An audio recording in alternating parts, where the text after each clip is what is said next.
The final whistle blew. Tottenham Hotspur, a club synonymous with flair and near misses, had won. They had lifted a major trophy. The year is 2025, and the football world felt a tremor. This was not the Spurs of old, the swashbuckling entertainers. This was something different, something harder to define, perhaps harder to love, but undeniably, it was effective on this one bewildering day. The confetti fell on players who looked almost as surprised as the spectators. This victory was not etched in flowing attacking moves. It was not a testament to beautiful football. Instead, it was a victory seemingly pulled from a dusty, dog-eared playbook. The tactics were stark, almost brutally simplistic in their defensive resolve. The opposition, famed for their intricate passing and offensive might, looked utterly bewildered. They probed, they pressed, but they found a white wall, resolute and unyielding.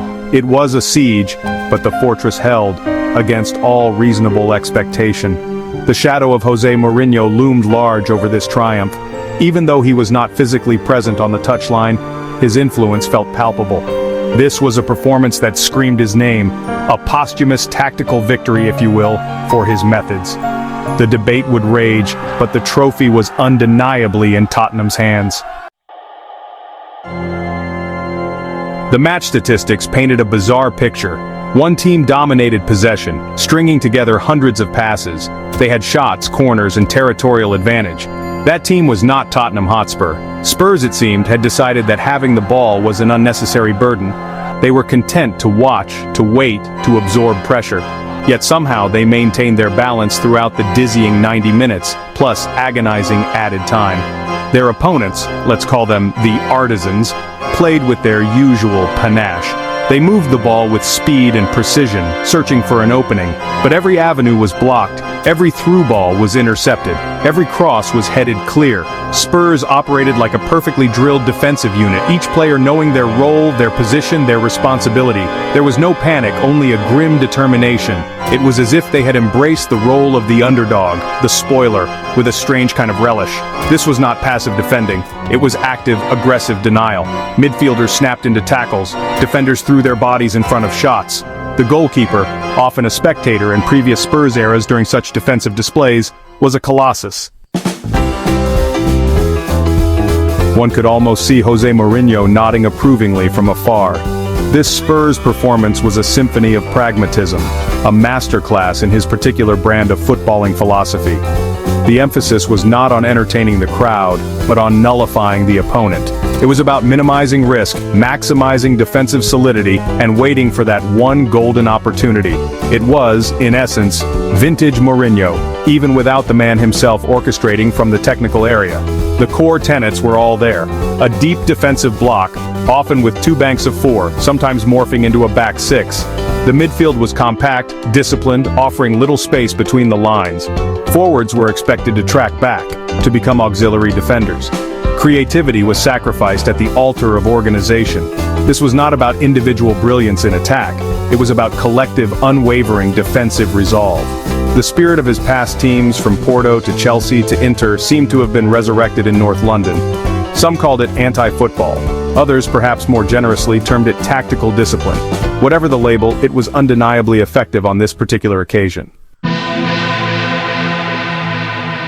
The data analysts must have been scratching their heads.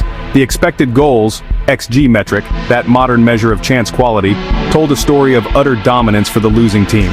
The artisans, with their relentless attacking, probably registered an XG well over 2.0. They had created numerous situations where, on another day, the net would have rippled multiple times. Their failure to convert was partly down to heroic Spurs defending, partly down to their own profligacy, and perhaps partly down to sheer dumb luck for the Lily Whites. Tottenham's XG, in stark contrast, was likely laughably low, perhaps a fraction of their opponents. They had so few shots, so few meaningful entries into the opposition penalty area. The goal they scored, the solitary goal of this baffling final, probably came from a set piece or a swift, isolated counterattack. A moment of opportunism, a clinical finish against the run of play. Section 5. The art of calculated nothingness, Spurs' offensive abstinence. To say Tottenham Hotspur were conservative in their attacking approach would be an understatement of colossal proportions. For large swaths of the game, their attacking intent was virtually non-existent. The ball would be cleared, not passed, out of defense. Forwards were often isolated figures, plowing a lonely furrow with little support. It was as if the attacking half of the pitch was foreign territory, a land they were reluctant to explore for fear of leaving their defensive castle unguarded. This was calculated nothingness. The midfield, so crucial in linking defense and attack, was primarily a defensive shield. Their main task was to break up play, to harry opponents, to protect the back four. Any forward passes were often long, hopeful balls aimed in the general direction of a lone striker, rather than intricate, defense-splitting maneuvers. Possession was treated like a hot potato, to be disposed of quickly lest it draw them out of their compact shape. It was a strategy that required immense patience from the players and the fans.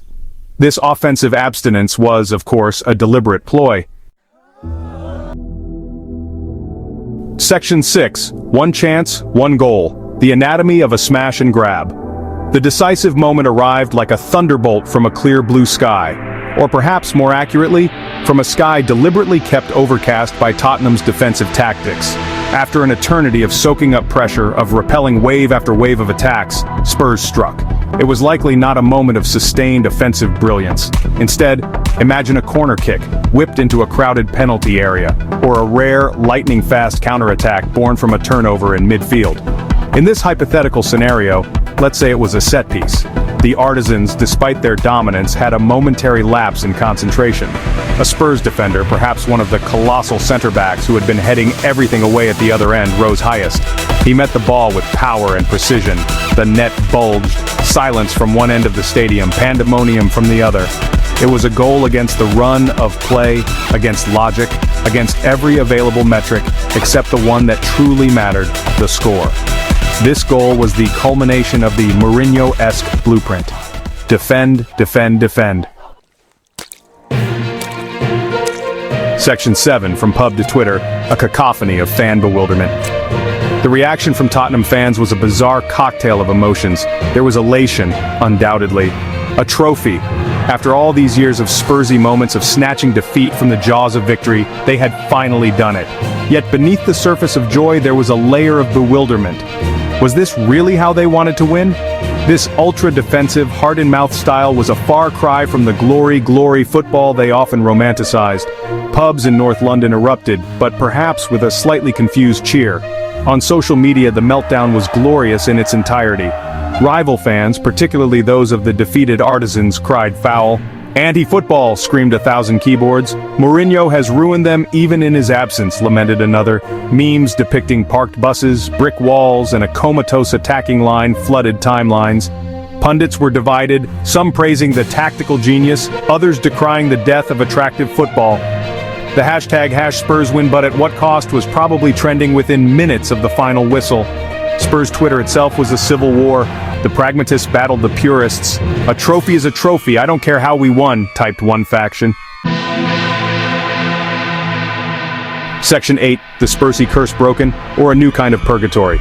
For decades, Spursy has been a byword for falling short, for snatching defeat from the jaws of victory, for promising much and delivering little when it truly mattered. This victory, however it was achieved, undeniably shatters that immediate narrative. They did not crumble under pressure. They did not concede a late, heartbreaking goal. They held firm. They won. The trophy cabinet, so sparsely populated for so long, finally has a new, significant addition. This is a monumental moment for the club. The question, however, is what this means for the future. Section 9. A pragmatist's paradise, a purist's nightmare. The debate rages. So, what is the final verdict on this most perplexing of Tottenham triumphs? Was it a tactical masterclass exploiting weaknesses through disciplined defense and opportunism? Did it show that beauty can be found in resilience and resolve? Pragmatists would argue so, pointing to the scoreboard and medals. Or was it, as purists contend, a victory for anti-football? A cynical exercise in stifling creativity? Did it represent a step backwards for the beautiful game? Many without a Tottenham allegiance might think so. They argue football has a duty to entertain. This match encapsulates the eternal tension in football results versus aesthetics. José Mourinho built a career navigating this fault line. This Spurs victory forces every fan to confront their footballing values. What do we truly want from the game? Is it enough to simply win regardless of the method? Or does the manner of victory matter just as much? There are no easy answers. The legacy of this final will be debated for years. It will be cited in arguments for and against defensive football. Tottenham, against all odds, found a way to win. Whether a tactical masterclass or a pragmatic gamble, it was unforgettable. Now, the floor is open. What are your thoughts? Share your verdict on this most controversial of victories.